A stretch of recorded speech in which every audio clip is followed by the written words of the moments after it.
all of my luxury vintage pieces are over 20 years old. Hey, welcome to my channel. My name is Paula, and in today's video, I want to share with you my updated luxury vintage handbag collection. I'm gonna go with all of these are handbags because I use them in that purpose. Is a clutch a handbag? In my head, yes. I have in total 6 pieces, and I got the idea for this video actually by scrolling down my own previous videos and noticed that I think 2 or 3 years ago I made a similar type of video, and I will link that video into the description box and somewhere up here in case you want to go and kind of compare if I have sold something or bought something new, or let's say received something new. Spoiler, the answer is yes. So it's not gonna be entirely the same stuff. So yeah, it is linked. Go and have a look if you're interested. But as mentioned, six pieces in total from 3 different brands. And maybe it's just easiest to go through by brand. So that's what I'm gonna do. Let's go. Starting with Louis Vuitton. This is my Louis Vuitton Keepall 60. Are you questioning why this does not look like a vintage bag? Well, if you saw my previous video, you know why. But I have just recently exchanged all the leather parts and now it looks like brand new. But believe me, this is over 20 years old. I bought it pre-owned with a beautiful patina on the vachetta, but because it was so old, it also meant that the leather was getting quite weak, and I was really concerned that these wouldn't hold up anymore because the leather had, yeah, it was old and probably not treated that well. So after considering of doing this for quite a few years of procrastination, I finally did it. So that's why it looks like brand new. But this is a vintage Keepall. Now let's move to Chanel. This is my first ever Chanel handbag. This is a vintage full flap. I am so bad with Chanel names, and I think they could use a bit more imagination when naming these. But a full flap with this type of Chanel-esque chain. I have made a video of how I restored the bag, and by me saying how I did it means that I took it to a professional who did it. And that was the reason why I did get the bag with such an amazing price point when I did, because it was full with color transfer. Like, this was gray, really bad. So now, as this has been restored, it looks amazing. But even though this is my first Chanel bag and I think this is absolutely beautiful, it has the beautiful quilting. This is lambskin. It has real gold plated hardware because this is so old, and I have lengthened the strap a bit to be able to wear it crossbody through this piece over here. So everything that is outside the bag is the original strap and all of that. I have to say I wear this relatively rarely, and it might be because of these beauties over here and the fact that the flap has gotten a bit loose, or the kind of closure of it. So I'm not saying I'm gonna sell this, but it is kind of, it has come to my mind that at some point, if I will be downsizing, well, downsizing is probably the wrong word, because most likely I would buy something new. But if I would be, the next time I'm selling, this could be on the chopping block, just because I don't use it. I don't remember the last time I wore this, which is quite bad. So that's just where we are. My second vintage Chanel bag, and also my second Chanel bag that I bought, is this black one, Half Moon Double Flap. Could be the name. This has the turn lock, and as you lift the flap, there is another flap, but this double flap is a bit different than the classic flaps. This is what it looks like. It has a fabric interior in this classic burgundy color. I got so excited when I found this bag because to this day, I'm not ready and willing to spend on a classic flap price level. Also because the straps are not crossbody material for me. So when I saw this vintage bag, it got me so excited because in my mind, it has all the classic features. It has the quilting, it has the turn lock that the beige one doesn't have. It has also gold plating on the hardware. It has this leather woven strap, which is very Chanel-esque. This has a proper closing compared to the beige one. And there is proper room to carry stuff in it.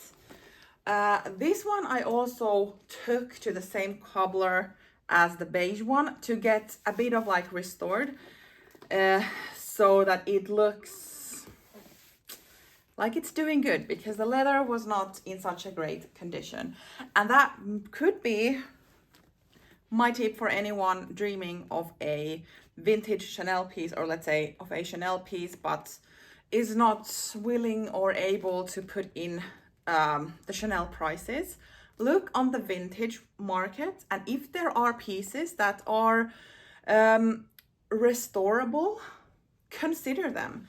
And of course that means that you would hopefully have a cobbler or a specialist that you can trust these type of bags with. I am very lucky that I live in a neighborhood where there is a local cobbler who comes with excellent recommendations for restoring luxury pieces, but I'm guessing that has nothing to do with international markets. So if you live in Helsinki, I'm happy to tell about that person. But other than that, I think it's just, you need to be a local to utilize her services.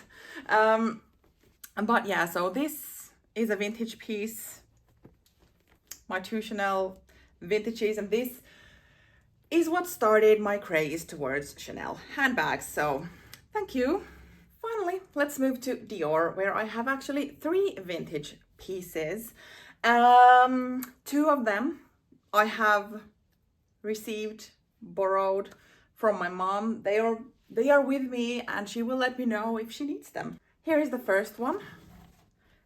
A very, very classic Dior clutch that has the oblique pattern. I think this is from the 70s or something, and definitely the canvas in here has darkened a bit. I'm fairly certain this was not this color in the 70s.